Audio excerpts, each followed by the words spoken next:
La historia que llevas es también mía, mi manera es nuestra, es nuestra, es mía, mi manera.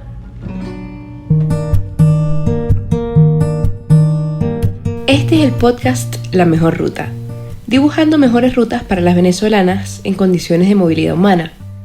En esta serie de podcasts conversaremos sobre y con las venezolanas que han partido o quieren partir de su país, los motivos que las mueven, los peligros que pueden conseguir en el camino y las precauciones que pueden tomar para evadirlos. Todo para dibujar la mejor ruta. Les habla Verónica Mesa y en el capítulo de hoy hablaremos de las violencias basadas en género y la corrupción a la que se pueden exponer las venezolanas en condiciones de movilidad. Más que una historia de terror, queremos mostrar la realidad de los caminos y servir como una pequeña guía para aprender a reconocer y sortear los obstáculos que se presentan en el tránsito. ¿Por qué hablamos de violencia basada en género? Porque las mujeres y cuerpos feminizados, como las adolescentes, niñas y personas LGBTIQ+, son vulneradas debido a patrones que cosifican sus cuerpos. A esto se le suma la xenofobia y los imaginarios que objetivan sexualmente a las venezolanas. Ahora, ¿cómo metemos la corrupción en todo esto? La corrupción es el abuso de poder, un abuso que se comete para obtener un beneficio personal o beneficiar a otra persona. La corrupción se cuela en las altas y en las bajas esferas del poder, afectando desde los presupuestos nacionales y locales hasta los trámites cotidianos. La violencia basada en género y la corrupción son una mezcla muy peligrosa para las venezolanas en movilidad humana, porque cuando los procesos que deberían ser habituales, como desplazarte en transporte público o obtener tu identificación, se dificultan, eso nos convierte en personas más vulnerables. En los últimos 3 años, obtener documentos de identidad como la cédula, pero particularmente el pasaporte o la prórroga del mismo, se ha convertido en una pesadilla para los y las venezolanas. Aunque en teoría, el trámite para el pasaporte puede hacerse en la oficina del Servicio Administrativo de Identificación, Migración y Extranjería, SAIME, o por internet, los documentos pueden tardar meses en ser expedidos y el retraso lo justifican frecuentemente con la falta de material para elaborarlos. A pesar de ello, la duración de los pasaportes venezolanos se mantiene de 5 años, extensibles por 2 años más, aplicando y pagando una prórroga. La intermitencia y la lentitud en el servicio hacen que florezca la corrupción. Para muchas, el poder pagar a una persona para acelerar el proceso, lo que en Venezuela se conoce como un gestor, puede ser la diferencia entre una migración en una situación administrativa regular o irregular. Muchas otras no tienen esta opción. En el 2017 fue cuando se me venció el pasaporte en sí. Entonces tenía como todas esas dudas de que qué voy a hacer. Estaba aquí en Colombia. Para poder tramitar el pasaporte yo intenté una vez pagando, creo que eran $100 en aquel entonces. Pagué $100 por internet para que me llegara el pasaporte, una prórroga, que también durante ese momento había salido estas prórrogas, que son los stickers que le pegan al pasaporte. Entonces, pues yo estaba pensando como que, va a ser como más rápido, se va a agilizar tal vez más, no sé qué. Estaba equivocada. Entonces pedí esta prórroga en el 2017 y nada, que me aparecía absolutamente nada en el sistema, no me llegaban mensajes, no me llegó ni un correo como que, hey, pagaste, qué bien, no, nada. Iba al consulado constantemente en aquel entonces cuando estaba en el consulado funcionando y ahorita está lleno de montes. Fui al consulado y me decían, no apareces en el sistema, y yo, pero ¿cómo va a ser si yo pagué y tengo aquí este recibo, qué tal? No apareces en el sistema, tienes que contactarte con el SAIME por este correo. En ese correo nunca me contestaron, o sea, yo envié miles de correos, primero muy educados y ya al final con unas mayúsculas pidiendo auxilio, que qué está pasando, y nunca me contestaron. Entonces, pues nada, yo dije, bueno, intentemos una segunda vez, a ver si ya me aparece por lo menos el pago. pagué $100 otra vez y lo mismo, el mismo cuento. Iba al consulado, no aparece el sistema, otra vez tienes que comunicarte. Y yo, pero ¿por qué no me dan más alternativas? Porque no, o sea, en ese estúpido correo no me contestan absolutamente nada. Y que no podemos hacer nada. Le volví a regalar dinero. Entonces, pues nada.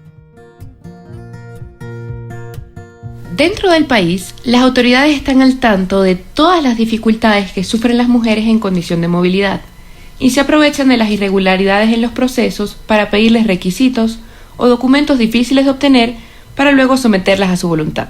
Desde Fundaredes denuncian cómo, cerca de las fronteras de Apure, Táchira y Zulia, se ha documentado que las alcabalas o puntos de control, los cuerpos oficiales, la Guardia Nacional y el Ejército exigen a las personas en situación de movilidad la prueba PCR con resultado negativo del COVID-19 para dejarles pasar. Si las personas no poseen la prueba, los oficiales les piden pagos en dólares o cualquier pertenencia, y a las mujeres se les exige pagar con cuerpo.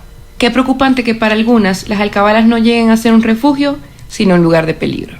Fuera del país, los oficiales de policía y migración abusan de su poder, caen en la xenofobia y en ocasiones violan tajantemente la ley al someter a las venezolanas a todo tipo de vejámenes, en especial si se encuentran en situación administrativa irregular. Esta semana en Alerta Beneco. Pero a nosotros también tuvimos una mala experiencia en el aeropuerto de Barranquilla, donde lamentablemente el trato por parte de Migración de Colombia es terrible con los venezolanos. O sea, desde que uno llega no hay información, te tratan con desprecio, esa es la palabra, con prepotencia.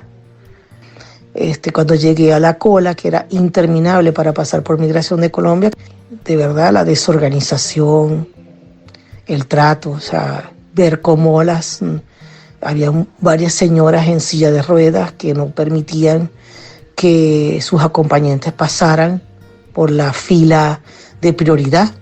Entonces pasaban ellas solas y se quedaban los acompañantes atrás. Eso hizo que gente perdiera el vuelo, que gente se fuera sola, que la gente se desesperara, que la gente tuviese ataques de pánico. Y bueno, yo entre esas me quedé, yo tuve que quedarme porque perdí el vuelo por esa cola larga sin explicación, porque lo que hacían era preguntar, porque la situación era que nosotros entramos a Colombia sin sellar el pasaporte y teníamos que hacer una declaración en Inmigración Colombia y ellos te levantan una investigación y te sellan el pasaporte. Eso es algo que esos son unos minutos y uno sabe cuando un funcionario está haciendo algo para retardar o cuando un funcionario está siendo expedito. Y bueno, lamentablemente ellos estuviesen cobrando por algún lado, porque estuviesen molestos por la situación, lo que sea que sean las razones, ellos hicieron que nosotros perdiéramos el vuelo. Recordemos que, como hablamos en el episodio pasado, estas violencias y desigualdades no se experimentan de igual manera por todas las mujeres y cuerpos feminizados. Un informe realizado por 14 organizaciones de la sociedad civil en Colombia relata el incremento de la violencia policial contra los y las venezolanas LGBTIQ+, quienes se enfrentan a una doble discriminación por su nacionalidad y por sus orientaciones sexuales, identidades y expresiones de género diversas. Estas prácticas violentas por parte de la policía se vuelven obstáculos en la garantía de sus derechos al trabajo, a la educación y a la salud, además de su derecho a la libre circulación y a una vida libre de violencias. Otro de los obstáculos para combatir estos abusos es que, aunque se recaben testimonios, es difícil que estos logren constituir una denuncia formal, pues las chicas tienen miedo de sufrir represalias por los oficiales o ser deportadas. Incluso, en el caso de las agencias u organizaciones no gubernamentales, estas no denuncian formalmente ni suelen anexarse a comunicados colectivos porque temen que los gobiernos les retiren el permiso de operar en terreno. En el marco de la pandemia del COVID-19, la estigmatización y discriminación contra las venezolanas se intensifica, al considerarlas como portadoras de la enfermedad. También se ven afectados sus puestos de trabajo para aquellas empleadas y las que están en la economía informal han visto disminuir o desaparecer casi por completo sus ingresos. De acuerdo con Proyecto Migración Venezuela, desde el inicio de la pandemia en Colombia, los índices de trabajo remunerado de migrantes venezolanas han descendido en un 35%. por lo que las mujeres quedan expuestas a mayores riesgos en el ámbito laboral, a ser explotadas o a caer en sistemas de esclavitud doméstica. A ella le conviene tenernos aquí porque nosotras aceptamos unas cosas que las colombianas no. Ella nos paga menos porcentaje porque dice que nosotros somos ilegales y la podemos meter en un problema. Pero ella abusa, siempre nos pide que nos quedemos hasta más tarde o que vengamos en nuestro día libre. Pero a las colombianas no les pide, solo a nosotras. ¿Y qué vamos a hacer? Venimos. Además de la paralización de actividades económicas y comerciales, la pandemia ha significado el cese casi por completo de actividades escolares en Venezuela y en la región. Esta situación agudiza problemas ya existentes para las niñas y adolescentes, favorece el aumento del abuso sexual infantil y la captación por redes de trata o grupos armados al margen de la ley. Peor aún, las medidas para frenar el contagio generan incluso más obstáculos de los usuales para identificar a las víctimas de violencias basadas en género. Los recursos normalmente empleados para prevenir, detectar y atender mujeres y cuerpos feminizados en situación de violencia han sido desviados para enfrentar la pandemia del COVID.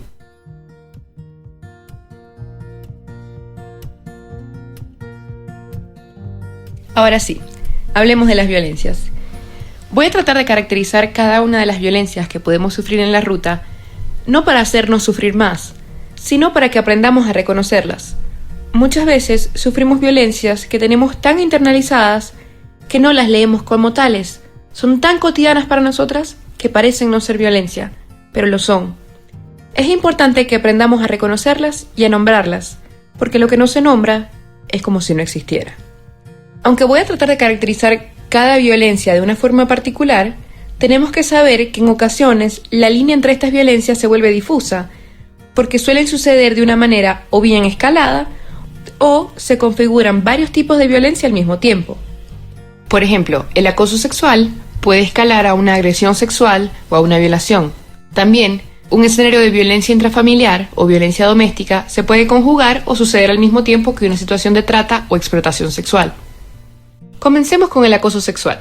El acoso sexual es una forma de violencia que puede suceder con o sin contacto físico, en la forma de miradas sugerentes, acechos, comentarios sexuales, la exposición de órganos sexuales, pero también los tocamientos, pellizcos y otras conductas de índole similar. Como ya hemos hablado, fuera del país, las venezolanas son cuerpos, o cuerpas, marcadas por el estigma de su sensualidad. Una vez una chica es identificada como venezolana, es más probable que reciba acoso sexual. Dentro del país, las venezolanas que están en movilidad interna sufren acoso sexual por parte de los conductores cuando piden la cola, que es como en Venezuela nos referimos a pedir el aventón o a pedir que alguien nos lleve. Estos conductores, aprovechándose de la situación, suelen insinuarse a las chicas que recogen y a tocarlas de una forma indebida. La movilidad dentro de Venezuela es peligrosa porque casi no hay transporte público. Muchas veces las mujeres para poder trasladarse dentro del país tienen que pedir cola. Esto significa pedir a conocidos y hasta desconocidos que las lleven de un sitio a otro. Las van acercando hasta donde los conductores puedan y así van avanzando a su destino. Duermen en casas de personas conocidas, en plazas, se quedan en alcabalas y luego siguen con su viaje. Todo lo que yo había escuchado, los testimonios de la gente que había salido de Venezuela recientemente, que habían viajado solamente hasta Caracas, habían tenido muchos inconvenientes, muchos tropiezos, muchas situaciones bastante delicadas de violación de derechos contra las personas que viajan dentro del interior del país para moverse a los diferentes estados o para ir a Maiquetía a viajar por avión. Entre las violencias a las que podemos estar sujetas está el abuso sexual. El abuso sexual es cuando una o más personas se imponen sobre ti para limitar tu libertad sexual sin que realmente puedas oponerte, consentir o decir que sí. Lo que distingue el abuso de otros tipos de violencia sexual es que este no implica el uso de la violencia física, sino que más bien el abusador se va a aprovechar de una condición de superioridad, una condición de autoridad, una condición de poder que tiene sobre ti, o más bien se aprovecha de alguna desventaja en la que tú te encuentres para lograr sus objetivos. Entre los actos que pueden componer un abuso sexual están los toqueteos, las masturbaciones, forzar a alguien a mostrar partes de su cuerpo o a observar actividades sexuales. Si alguna persona que se encuentra en una condición de poder sobre ti, como por ejemplo un policía en la calle o un miembro de tu familia mayor que tú, se comporta contigo de manera sexual, esto es un abuso sexual. Todo el mundo sabe perfectamente que preferimos morir que volver a Venezuela o perder el trabajo que tenemos fuera. La situación de vulnerabilidad es tal que no es coincidencia lo que le ha pasado a muchas conocidas venezolanas. Muchísimo acoso y abuso sexual. ¿Es sexo con el empleador o estás fuera? Estos testimonios nos dejan ver que la dificultad para obtener la documentación requerida, además de la necesidad de un ingreso y el temor de volver o de quedarse en Venezuela, se conjugan para hacer a las venezolanas más vulnerables. Hablamos de las violencias desde quienes las viven, no para hacerlas sufrir más, sino para traer su historia. Narrarnos nos ayuda a sanar. Narrarnos nos hace ver que no son casos aislados, pasan mucho más de lo que pensamos. Eso es todo por hoy. En nuestro próximo capítulo seguiremos hablando de las violencias y qué hacer ante ellas. En la descripción de este episodio dejamos un link para que puedan revisar a dónde comunicarse si están siendo víctimas de violencia dentro o fuera de Venezuela. Gracias por escucharnos hasta el final y por querer dibujar juntas la mejor ruta. Es nuestra, es nuestra, es nuestra, es mía, mi manga.